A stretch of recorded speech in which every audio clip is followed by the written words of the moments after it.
Instituímos este café da manhã, que é um encontro político-empresarial. Por ideia do Dr. Miguel Inácio, nós fizemos o tema As Estatais Paulistas e o Desenvolvimento do Estado, para mostrar a relação importante que existe entre o trabalho das companhias estatais, o investimento delas e o relacionamento com todo o setor privado da economia do Estado. Então, Fórum de Temas Nacionais, encontro políticos empresariais.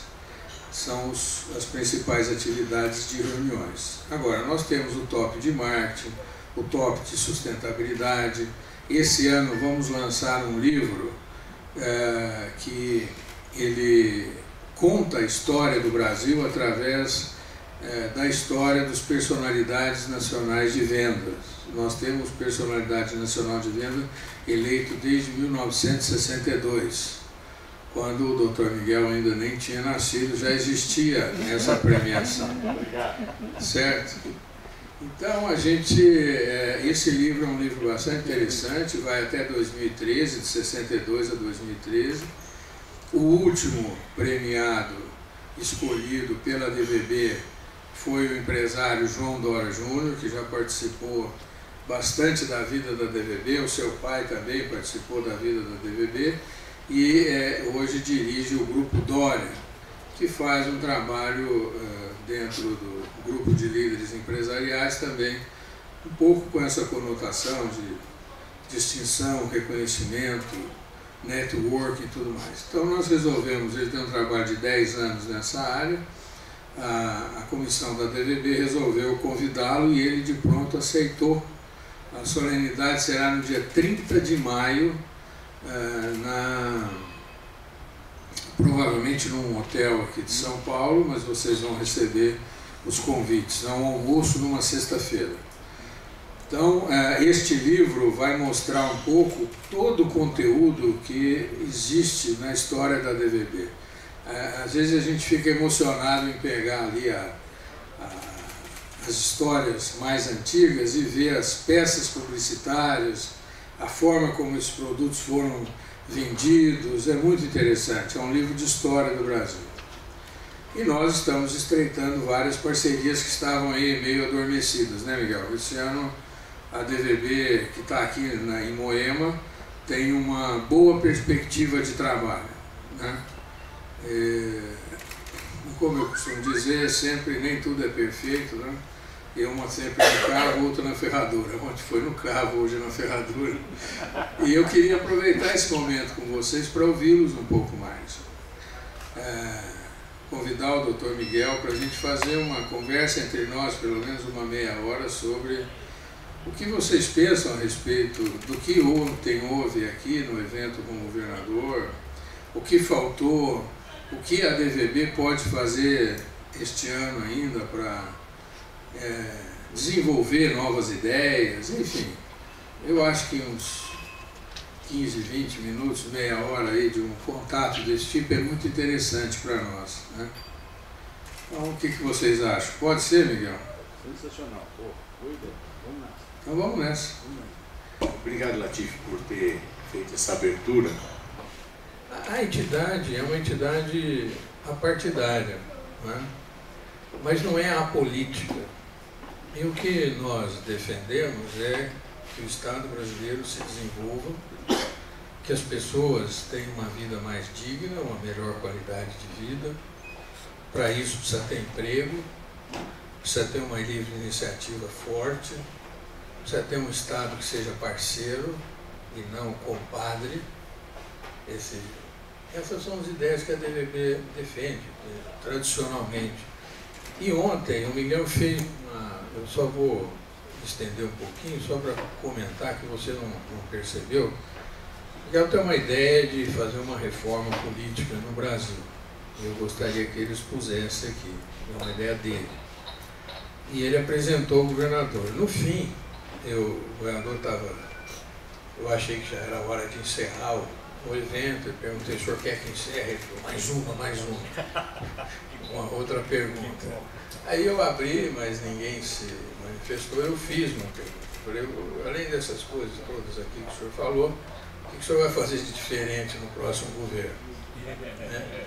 Aí ele deu uma risada, mas deu uma resposta muito significativa. Ele falou da reforma, da necessidade da reforma política, da extinção dos partidos políticos e um pouco nessa linha das considerações que você fez. Eu achei isso muito interessante, porque isso mostra que nós podemos, como entidade, também influenciar governantes. Pois eu queria que você contasse para nós aqui um pouco essa ideia, mas só para encerrar, muitos deputados aqui, o que não é nenhuma novidade, que é época de campanha eleitoral, eles aparecem mesmo, né? Tanto deputados eleitos quanto candidatos, e por candidatos a vice, né, onde estava o doutor Durso, que é o político do PTB, o PTB pode fazer a vice-governança do Estado, está tudo muito pendente ainda, aguardando o quadro federal se definir. Então, enquanto o quadro federal não se definir, as definições de São Paulo também não saem. Mas ele mencionou as questões de reforma política, que eu acho que a gente podia falar um pouco sobre isso, Miguel. Bom, eu quero sintetizar para vocês e também não ficar dentro do limite plausível aí dos 30 minutos, 40 minutos de conversa aqui. Acho que depois seria interessante ouvir um pouco os parceiros e parceiras que aqui estão. Mas eu parti do seguinte pressuposto. A nossa sistemática de reeleição é uma sistemática distorcida. Ela é uma sistemática que propicia um desequilíbrio na disputa.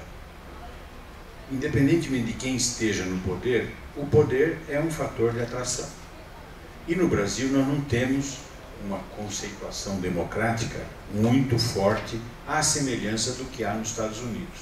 Por exemplo, nos Estados Unidos o presidente é candidato à reeleição, mas tem um dispositivo lá legal, eu não sei se é constitucional, porque a Constituição americana é muito enxuta, mas quem for reeleito nunca mais pode ser presidente. Faz parte da lei americana. Então, por mais popular que venha a ser o Bill Clinton, o Jimmy Carter, ou quem for dos republicanos... Na Colômbia também é assim. Na Colômbia também é assim. Quem ganha a reeleição não pode nunca mais ser. E aqui a gente vive com o fantasma do Lula. Né? Pô, o Lula vai voltar. Só falta os tucanos trazer o fantasma do Fernando Henrique. É uma desgraça. O país, quer dizer, não renova. Né? Então, eu fiquei matutando um pouco e concluí sinteticamente da seguinte forma. Que os dois candidatos de oposição, obviamente eu tenho um pouco mais de acesso e identificação com o Aécio, não excluo o Eduardo Campos, mas declaro publicamente sou oposição ao governo federal.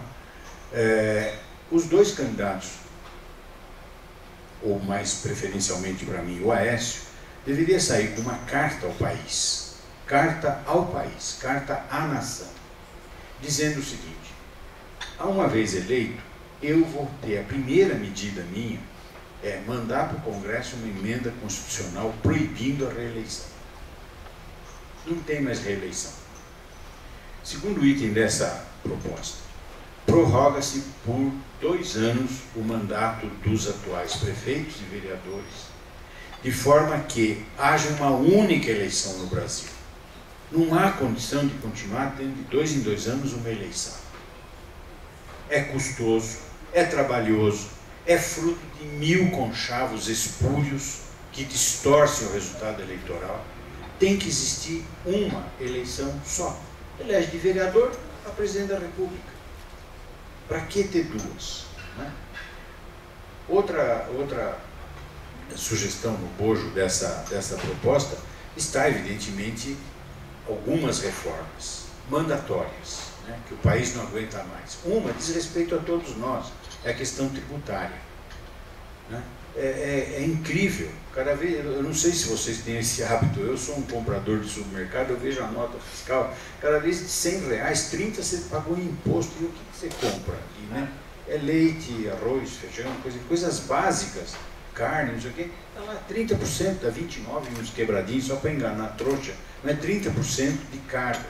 Você paga a conta telefônica, você tem 39 e uns quebrados de imposto, e assim por diante. E a questão previdenciária, porque todo mundo diz, puxa, o INSS vai fechar esse ano com 50 bilhões de buraco, de déficit. Realmente, agora vamos fazer um diagnóstico do que é esse déficit. Não é da iniciativa privada. É porque o estatutário, ou o que ganhou estabilidade mediante um concurso público, ele possui uma vantagem que distorce. Ele se aposenta integralmente, com inclusive os benefícios. Quer dizer, então tudo isso dá um déficit que nós da iniciativa privada estamos aguentando. Realmente a questão dos partidos tem que ser efetivamente reduzida, ou pelo menos retirada essa condição de partido de aluguel, que vende lá os 32 segundos. E uma forma, subproduto, de fazer uma eleição só, é evitar essa coisa horrorosa que chama horário gratuito, que as empresas perdem, o governo perde porque tem que fazer renúncia fiscal, né? Se a empresa vendesse ontem por um minuto, por um valor, quando dá para o horário gratuito, esse valor cai brutalmente. Chegou aqui o nosso vice-presidente do conselho, puxa uma cadeira aqui, Corral. Bom, pessoal, olha, esse microfone aqui de vocês, hein, por favor. Na verdade, antes de estabelecer o debate, eu fico um pouco preocupado com a questão dos aeroportos no estado de São Paulo. Acho que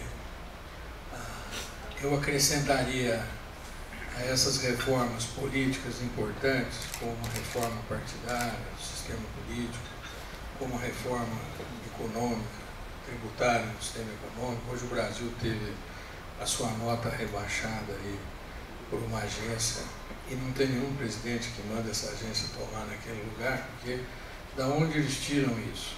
Né? Quer dizer, um país se submeteu a uma agência privada, né?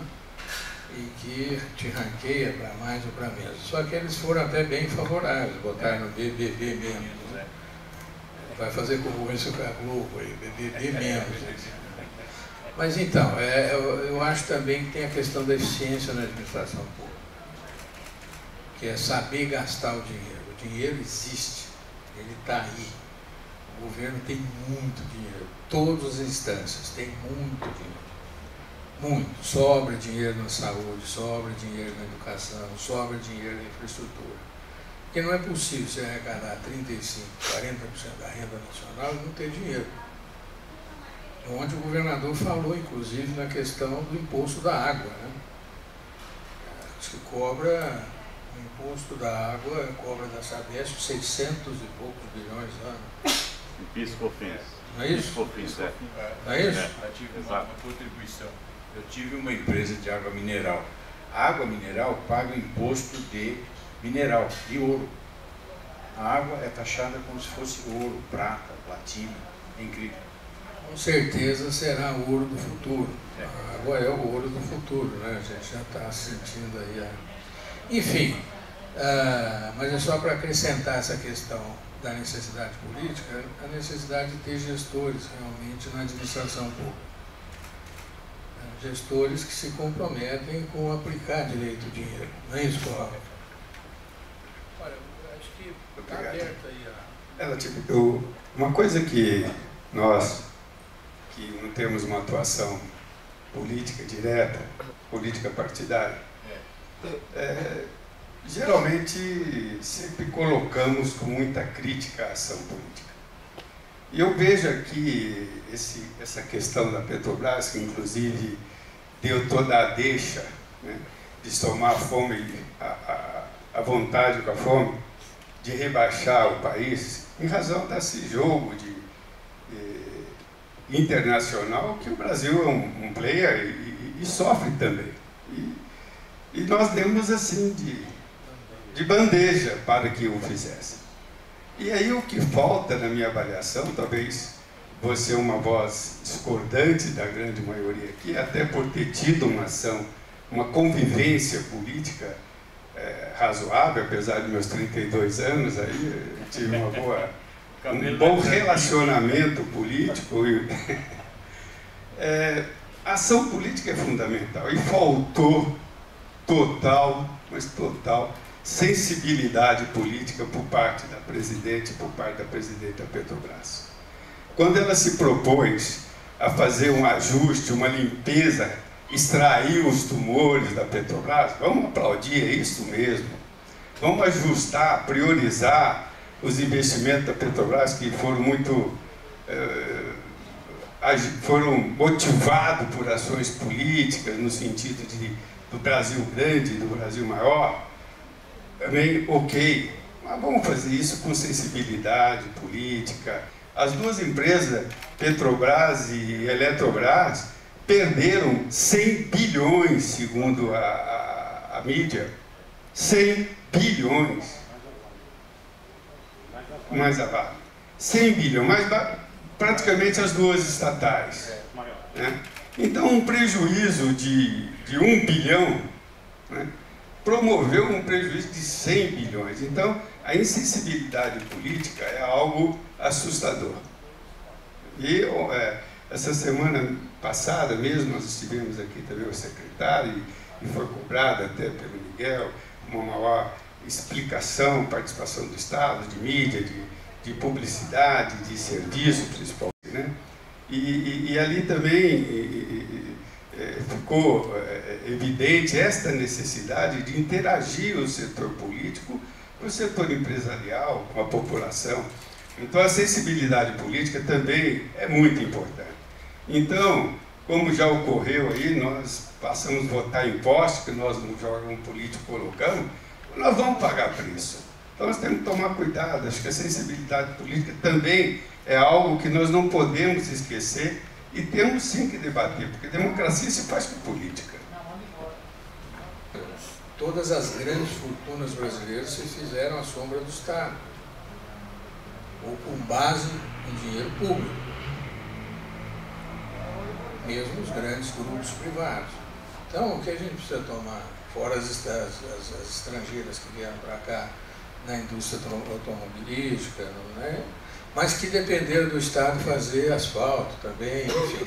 É preciso separar o compadrio da parceria, né? Nessas parcerias público-privadas. Porque o que está acontecendo hoje também, é que se pega o dinheiro do Estado e dá na mão de uma empresa privada para fazer, e chama-se isso de parceria público-privada. Não é verdade? Então, a gente tem assim, no Brasil, eu tenho a impressão de que nós somos... Eu sou perfeito. Agora, o doutor Miguel, o Corral, todos têm defeito, mas eu não tenho. Ou se eu reconheço que tenho defeito, eles têm defeitos maiores que o meu. Precisam parar com isso, gente.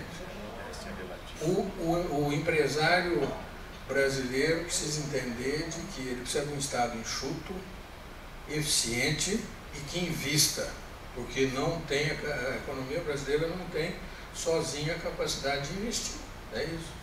Então ela precisa do Estado investindo, um Estado enxuto, ligeiro. Não esse Estado mastodôntico, né? Que você tem 39 ministérios. Já pensou se despachar com 39 ministros? Ministro agora mesmo vai precisar ministro das minhocas, porque então da pesca, você criar o Ministério das Minhocas. Como é que vai pescar sem minhoca? Né? Esse é o racional. É engraçado, não é? Esse é o racional. Eu preciso dar um ministério para o doutor Corral, porque acabei de fazer um acordo com ele, ele vai me repassar X votos da região tal, o partido dele vai me dar 19 segundos na televisão e ele então vai receber um ministério que não tem cadeira, não tem nada, E aí ele vai lutar para fazer esse ministério. Em administração, a gente, quando evita dar cargos de direção, porque quando você fala que uma pessoa passou a ser diretor, automaticamente ele já se acha habilitado a ter um automóvel com motorista, seguro de vida, um plano de previdência privada, uma mesa, uma secretária ou duas. Isso quando a gente fala diretor. Imagina você falar um ministro. Ele vai encher o saco de todo mundo, com a expressão, mas vai conseguir fazer 20, 100 cargos. Então eu acho que esse é o momento que a gente está vivendo. E talvez, Miguel, a BBB e as entidades que têm uma posição política, não partidária, tem que defender o que pensa mesmo, viu? Chegou a hora da gente começar a falar, né? Esse governo não dá para aguentar, não. Então vamos falar o que é. É um governo da ineficiência, do desperdício, do descaso, né? Tudo, esse social que eles estão falando aí, a médio prazo, acaba conosco. As ligações intermunicipais de ferroviárias, que é fantástico. Aliás, é um projeto que foi lançado na nossa gestão e depois foi abandonado e agora foi retomado. E é uma grande solução também para os aeroportos, porque você descentraliza o aeroporto do Guarujá, o aeroporto de Campinas, que já é hoje, retomou, voltou a ser, e um aeroporto em Sorocaba. Ele também é uma solução, tendo uma interligação eficiente ferroviária. Bem, a gente tem bastante contribuição. Pois não, vamos fazer o seguinte, olha, não queremos ser chato, às 10 horas a gente encerra, tá bom? Ok. Vamos lá. Não, vou ser bem rápido, bem... Não precisa ser tão...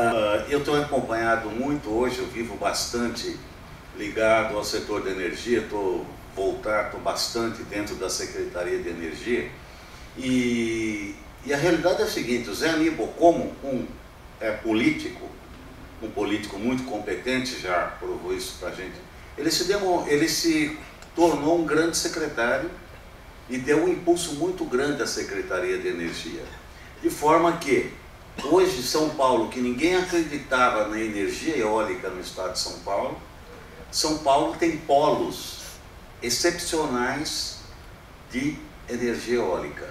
Posso citar um que é Sorocaba. Marília está se fazendo um estudo também de energia eólica. Energia voltaica, aqui também estamos, o Estado de São Paulo está desenvolvendo bastante. O próprio governo do Estado de São Paulo está dando um apoio muito grande para isso. Transformar todo o nosso lixo urbano em energia elétrica. Pode se transformar em outras coisas, em biodiesel, pode se transformar em biogás, em composto e tal, mas a ênfase que está dando o governo do Estado de São Paulo é em relação à energia elétrica. Eu até comentei com o governador em poucos minutos que a gente conversou ali, ainda eu falei, eu deixei de mencionar, eu falhei. Isso foi a palavra dele.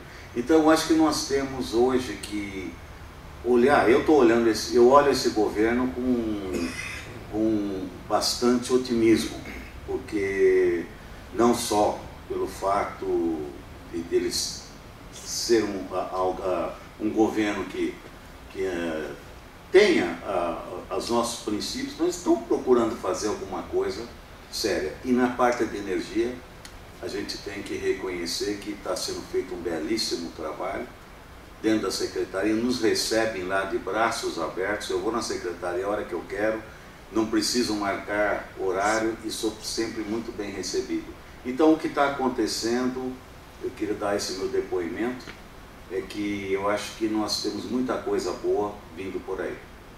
O grande mérito do Zé Aníbal foi ter peitado a presidente da República quando ela quis mudar.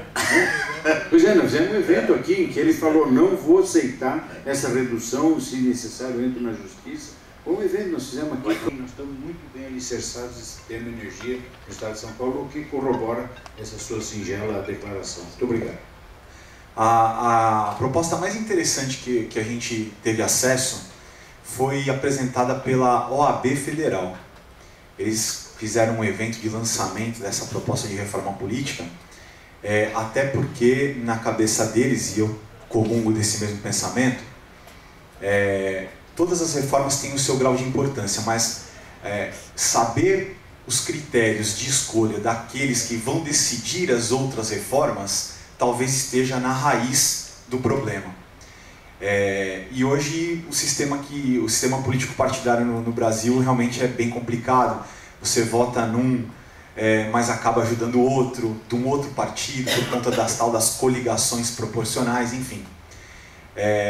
Então, duas questões são fundamentais nessa proposta deles. A primeira é que toda a eleição legislativa, ela seja feita em 2 turnos. De que forma? A primeira todos os membros daquele partido que pretendem disputar um cargo de vereador, deputado estadual, deputado federal, no primeiro turno, eles saem às ruas para convencer a população de votar no partido do qual ele faz parte.